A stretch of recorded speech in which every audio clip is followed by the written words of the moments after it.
कृपया हरिकीर्तनामूर्तिधारं धरणीभरहारक गौरजनं जनकाधिकवत्सल स्निग्धपदं प्रणमामि सदा प्रभुपादपदं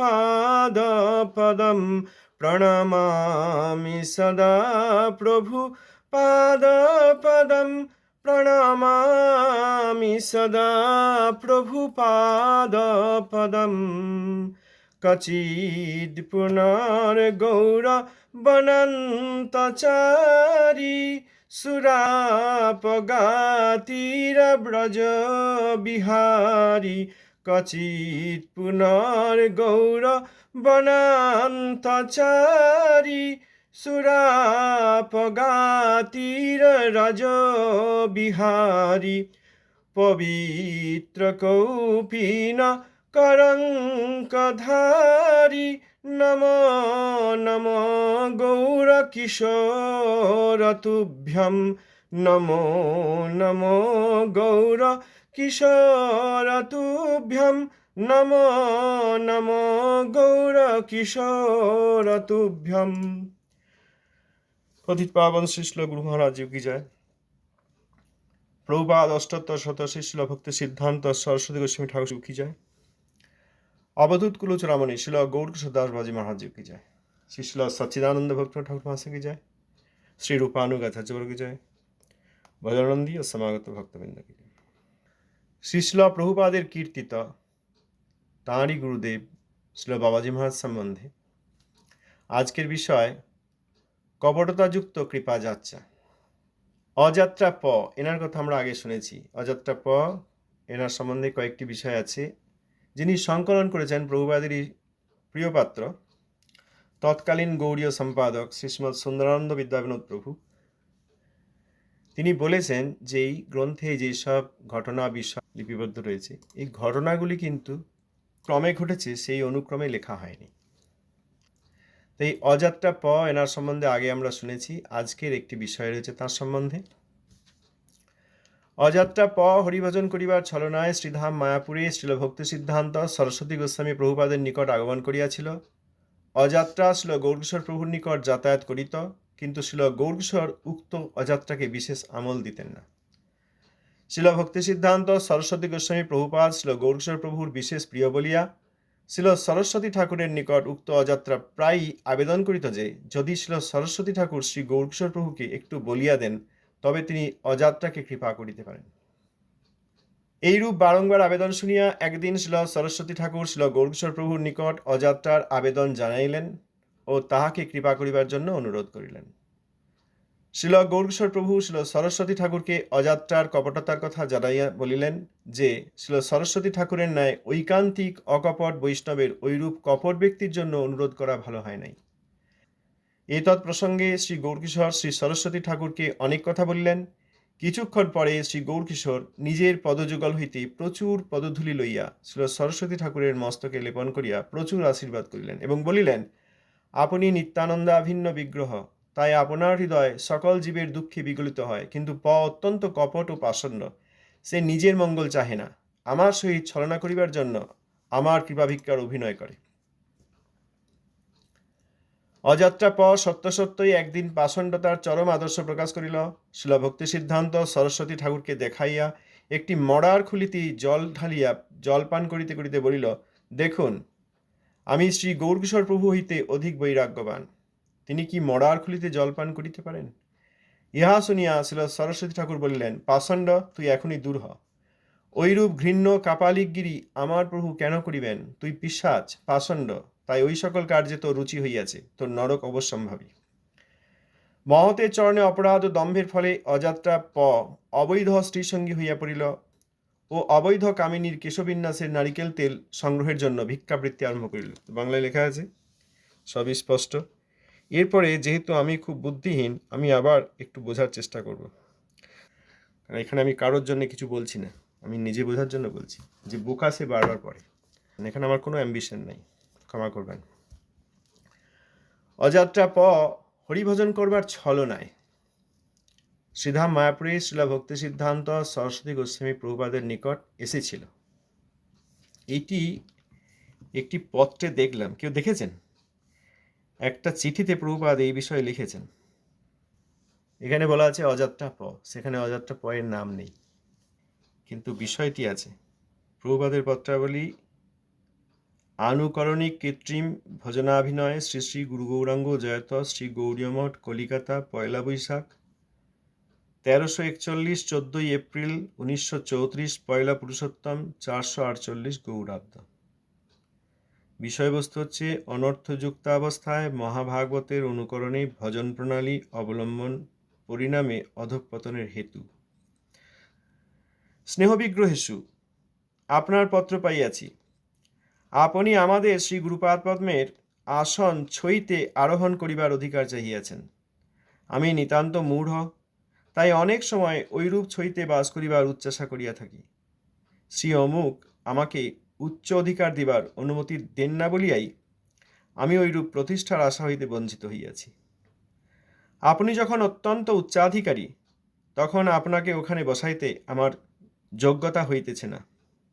আপনি লাল কাপড় ছাড়িয়া দিয়া সাদা কাপড়ে কোঁচা কাঁচা লইয়া আরও কিছুদিন মাধুকরী ভিক্ষা করুন এবং ঠাকুরবাড়ির প্রসাদ গ্রহণ না করিয়া স্বপচগৃহে রাধা ভাত খাইতে শিখুন। তবে আপনাকে আমি আনুকরণিক হইতে বলিতেছি না।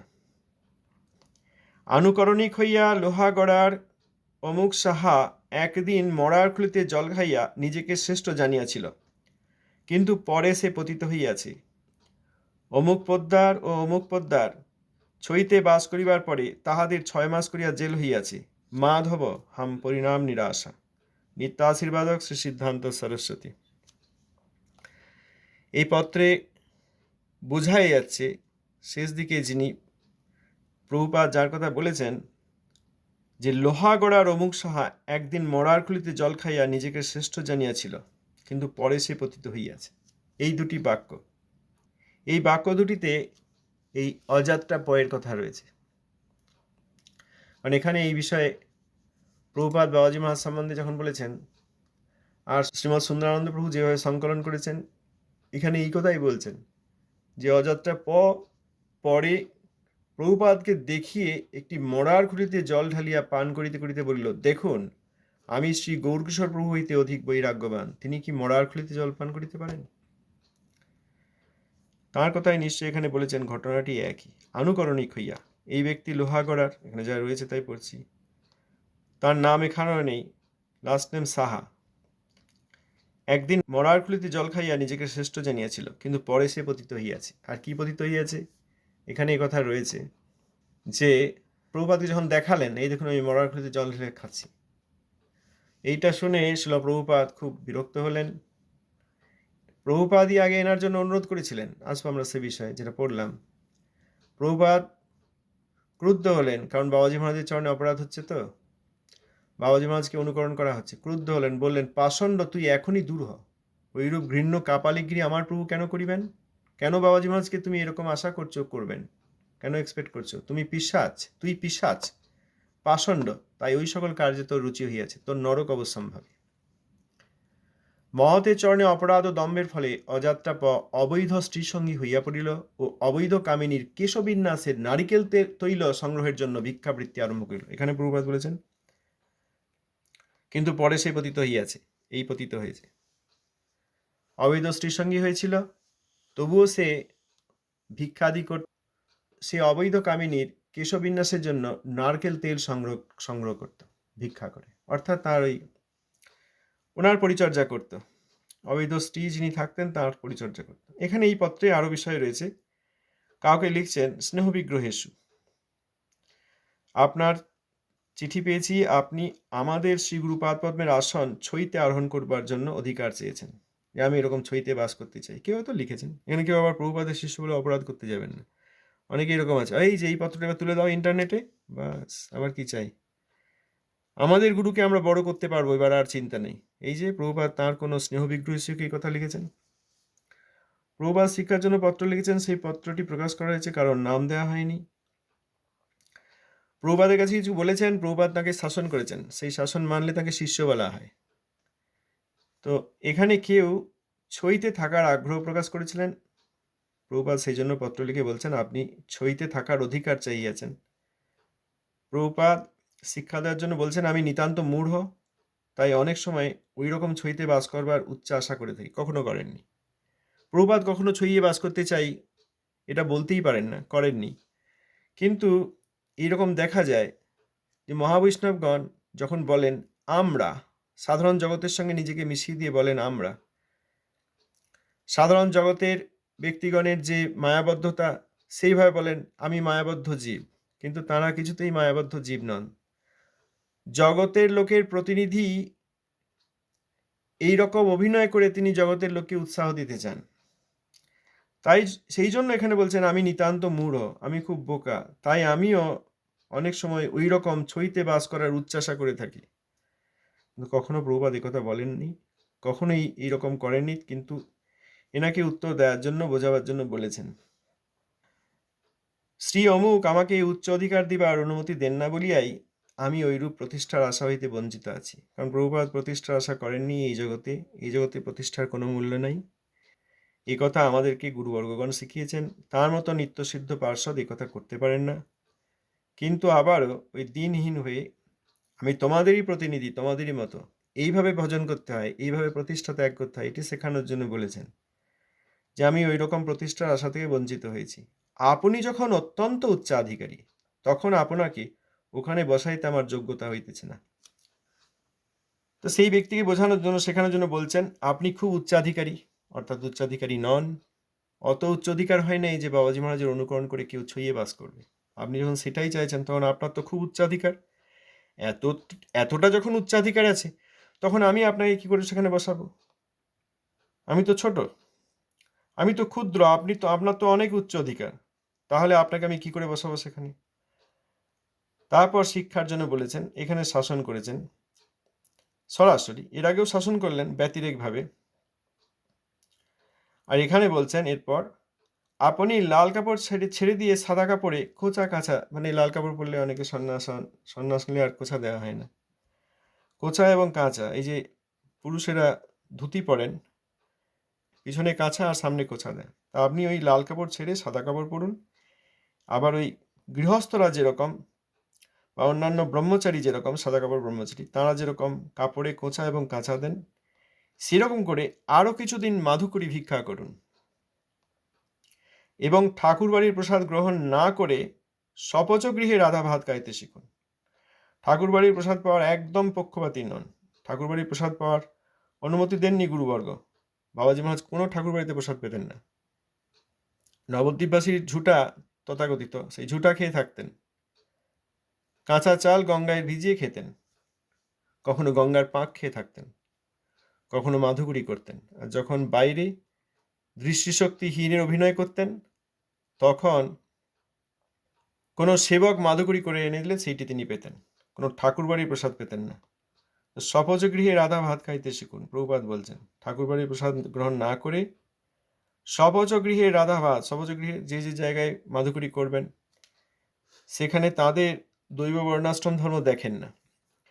পরমহংসকুলের এই একটি বিশেষ অধিকার, সবাই করতে পারবেন না। ঘরে অর্থ থাকবে আর আমরা মাধুকরী করতে যাবো, তাও হয় না, তাহলে মহাপরাধ হবে, বিত্তসাট্য হবে, শঠতা হবে।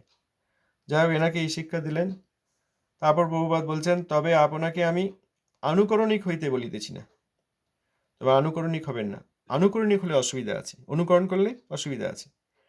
এখানে উদাহরণ দিয়েছেন, আনুকরণিক হইয়া লোহা গড়ার অমুক সাহা একদিন মরার খুলিতে জল খাইয়া নিজেকে শ্রেষ্ঠ জানিয়াছিল। আনুকরণিক হবেন না, কারণ আনুকরণিক হয়ে লোহাগড়া কোনো একটি স্থান, সেখানকার প্রথম নাম নেই, দ্বিতীয় নাম আছে, সেখানকার অমুক সাহা একদিন মরার খুলিতে জল খেয়ে নিজেকে শ্রেষ্ঠ জেনেছিল, কিন্তু পরে সে পতিত হয়েছে। অমুক পদ্মার ছইতে বাস করিবার পরে তাহাদের 6 মাস করিয়া জেল হইয়াছে। মাধব হাম পরিণাম নিরাশা। নিত্যাশীর্বাদক শ্রী সিদ্ধান্ত সরস্বতী। এই পত্রটিতে এই ব্যক্তির কথা রয়েছে বলে মনে হলো, তাই পড়লাম, রিলেটেড। তো এখানে অযাত্রা প, আমরা এই বিষয়ে আবার যদি আসি, অযাত্রা প তিনি হরিভজন করার ছলনায় প্রভুপাদের কাছে এসেছিলেন শ্রী মায়াপুরে। এবং বাবাজি মহারাজের কাছেও তার যাতায়াত ছিল। ওই যে আগে বললেন না, একবার বলেছিলেন প্রভুপাদ সরস্বতী ঠাকুর সম্বন্ধে উনি তো বৈকুণ্ঠ ব্যক্তি, আমরা ব্রজভজনকারী। তখনই বাবাজি মহারাজ তাকে অভিশাপ দিয়েছিলেন, তখনই জানিয়ে দিয়েছিলেন যে তোমার অতম অবসম্ভাবী, ক্ষমা চেয়ে এসো আগে। তাঁর চরণে তৃণাদপি শুনিছ হয়ে ভজন করো, তার কাছে ক্ষমা চেয়ে না। ওই তার কাছে অপরাধ করেছে, আমার কাছে তুমি কৃপা চাইছো, এই হয় না। আর মায়াপুরে যাব না, মায়াপুরকে অসম্মান করে নবদ্বীপ বাস হয় না বলেছিলেন। এক বৈষ্ণবের অসম্মানে আর এক বৈষ্ণবের কৃপা পাওয়া যায় না, সেটা তো হচ্ছে আজকাল। গুরুদেবের যারা গুরু ভাই তাদেরকে প্রতিদ্বন্দ্বী জ্ঞানী গুরুদেবের শিষ্যরা গুরুদেবের গুরু ভাইদের অসম্মান করছে, কত আছে এরকম ঘটনা। কেউ কেউ আবার বলবেন ও এসব তো এখানে লেখা নেই। হ্যাঁ, লেখা নেই তো, কিন্তু ঘটনাগুলি তো একই। তখন কি হয়েছে শুধু সেইটুকুই জানবো, সেইটার অ্যাপ্লিকেশনে সেই সিদ্ধান্ত সেই নীতি অনুসারে এখন কি হচ্ছে দেখবো না, চোখ বন্ধ করে থাকবো? কেউ কেউ এই কথা বলেন, আপনি যে বলছেন এই এনার কথা বলছেন ওনার কথা বলছেন, এগুলো তো আমি সারা বইটা পড়ে দেখলাম, কোথাও এসব নাই, থাকবে না তো। এই গ্রন্থটি 1937 সালে লেখা হয়েছে, বাবাজি মহারাজের জীবনী শিক্ষা তাঁর চরিত্র সম্বন্ধে লেখা হয়েছে। এখন এই 50 বছর আগে 10 বছর আগে কি হলো বা বর্তমানে কি হচ্ছে এগুলো তো লেখা থাকবে না, কিন্তু নীতিগুলো তো অ্যাপ্লাই করতে হবে। সেই রকম হচ্ছে বোকা ছাত্রের মতো, যে আমি এরকম 10টা অঙ্ক বাড়ি থেকে করে গেছিলাম, কই সেগুলির একটিও তো পরীক্ষায় আসেনি, কি করে আমাকে আপনি পাস করবেন বলে আশা করছেন? পাস কি করে করব? সেই 10টা অঙ্কের একটাও নেই। বাবু, সেই অঙ্কগুলো যে সূত্র দিয়ে করা হয়েছে সেই সূত্র অনুসরণ করে পরীক্ষায় অন্য অঙ্ক হলেও সেগুলি সমাধান করতে পারবে। এখানে যে সুনীতি আছে, ভক্তি নীতি আছে, প্রিন্সিপালস আছে, সিদ্ধান্ত আছে, সেইগুলি বর্তমান জগতে প্রয়োগ করতে হবে না?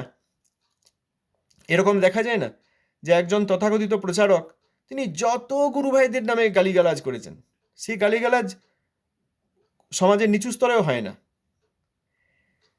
আর তার শিষ্যরা সেইগুলো নিয়ে হাসছেন, বলছেন আগে শুনেছেন সেইগুলো আবার রিপিট করছেন। যেখানে শিষ্যদের উচিত, গুরুদেব আপনি যাদের কথা বলছেন তারা আপনার গুরু ভাই, আপনি কি বলছেন আমাদের শোনার অধিকার নেই, কিন্তু আমরা শুনলে আমাদের অপরাধ হয়ে যাবে, এবং আপনিও এইগুলি পরিত্যাগ করুন। আর যদি সেগুলি বৈষ্ণব অপরাধমূলক হয় তাহলে বলবেন গুরুদেব আপনি বৈষ্ণব অপরাধ পরিত্যাগ করুন। তারপর নিতান্তই যদি সেই গুরুদেব বৈষ্ণব অপরাধ পরিত্যাগ না করেন, তখন সেই গুরুদেবকে ত্যাগ করার কথা বলা আছে। তা এইটা যদি কেউ বলেন যে ঠিক আছে পড়ে গেলাম ভালো, কিন্তু কোথাও তো এই জিনিস দেখলাম না, কেউ বলেন না? মনে আছে? বলুন তো, পরিষ্কার করে। পরিষ্কার হতে চাই, পরিষ্কার হতে চাই। এরকম যদি কেউ মনে করেন এখন বলুন যে হ্যাঁ ঠিকই, যাদের কথা নিয়ে আসছেন ডিগ করে করে তাদের কথা তো এখানে নেই, আমি সারা বইয়ে দেখলাম তার নাম নেই। বাপু থাকবে না, এটা 1937 সালের বই। তারপরে 1970, 80, 1970-এ বিশেষ করে 60-70-এ বহু অপরাধ হয়েছে, আর সেই অপরাধগুলি এখনো চালিয়ে যাওয়া হচ্ছে, লোকের সামনে তুলে ধরা হচ্ছে। ডিগ করতে হচ্ছে না, ডিগ করতে হচ্ছে না, সেইগুলি সবগুলি তুলে নিয়ে এসে লোকের সামনে হাজির করা দরকার, না হলে জগতের লোক ভুল বুঝতে থাকবে, থাকবে না? জগতের লোক ভুল বুঝতে থাকবে। সুতরাং এইসব কথা এখানে হবে, হ্যাঁ এখানে হবে। দেখুন ঠাকুর মহাশয় বলেছেন শ্রী চৈতন্য শিক্ষামৃত 3:4, বৈধ ভক্তগণ ভগবান নিন্দা ও ভাগবত নিন্দার অনুমোদন বা সহায়তা করিবেন না। যদি কোনো সভায় সেইরূপ নিন্দা হইতে থাকে তবে যোগ্যতা থাকিলে তৎক্ষণাৎ তাহার প্রতিবাদ করিবেন। যেখানে প্রতিবাদের ফল হইবে না সেখানে বধিরের ন্যায় থাকিবেন, তাহাতে কর্ণপাত করিবেন না। যোগ্যতা না থাকিলে তৎক্ষণাৎ সে স্থান পরিত্যাগ করিবেন। যদি গুরুদেবের মুখেও ঐরূপ নিন্দা শোনা যায় তাহাকেও বিনীতভাবে তজ্জন্য সতর্ক করিবেন। যদি তিনি নিতান্ত পক্ষে বৈষ্ণব দেশী হন তখন তাহাকে পরিত্যাগপূর্বক অন্য উপযুক্ত পাত্রই গুরুত্বে বরণ করিবেন। তাহলে শিষ্যগণের উচিত, যদি গুরুদেব বৈষ্ণব অপরাধ করেন সঙ্গে সঙ্গে বলা উচিত বিনীতভাবে যে আপনি বন্ধ করুন, বৈষ্ণব অপরাধ করবেন না। তাতেও যদি না শুনে গুরুদেব করতে থাকেন তখন সেই গুরুকে পরিত্যাগ করতে হয় এবং অন্য সঙ্গে সঙ্গে পরিত্যাগ করতে হয়, তারপর অন্য উপযুক্ত মহাবৈষ্ণবকে গুরুত্বে বরণ করতে হয়। এমন নয় যে থাকি এখন এইখানেই বৈষ্ণব নিন্দা করেন গুরু, তা কি হয়েছে, পরে যখন পাবো তখন ত্যাগ করে দেবো, তাও নয়, এখনই ত্যাগ করতে হবে, তারপর অন্বেষণ করতে হবে। একথা বলেছেন ঠাকুর মহাশয়। তাই এরকম দেখা যাচ্ছে না, রুম কনভারসেশন, মর্নিং ওয়াক, অমুক পত্র, অমুক লেখা, সেখানে কত বৈষ্ণবদের নিন্দা হয়েছে, তা শিষ্যগণ কি কখনো নিষেধ করেছেন?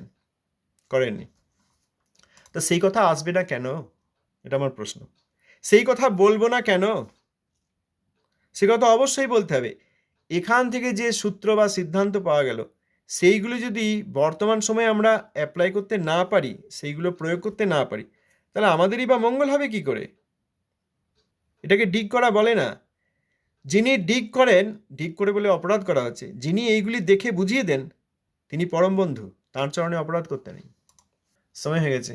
আমরা এই বিষয়টি আমরা আগামীকাল পড়ব। তারপরেও আরও পড়বো কিনা ঠিক নেই। অতএব যাদের মনে হবে যে রিপিট হচ্ছে, তারা নিজে নিজের সেবায় যুক্ত হতে পারেন। আমরা কেউ এখানে কারোর সময় নষ্ট করতে আসিনি। ধন্যবাদ, প্রণাম। জয় প্রভুপাদ। কেউ কিছু বলতে চান? হ্যাঁ, হরে কৃষ্ণ প্রভু, দণ্ডবোধ। ধন্যবাদ, বলুন। হ্যাঁ প্রভু, এই জিনিসটা আরো হোক আমাদের ইচ্ছা। এটা লিস্ট মানে এক সপ্তাহ মানে কম হবে, মানে আপনি একদিনের জন্য রাখবেন না, আরো আরো আরো বেশি ডিটেলস আরো ভালোভাবে হোক এই জিনিস। আচ্ছা, যথা আজ্ঞা, যথা আদেশ।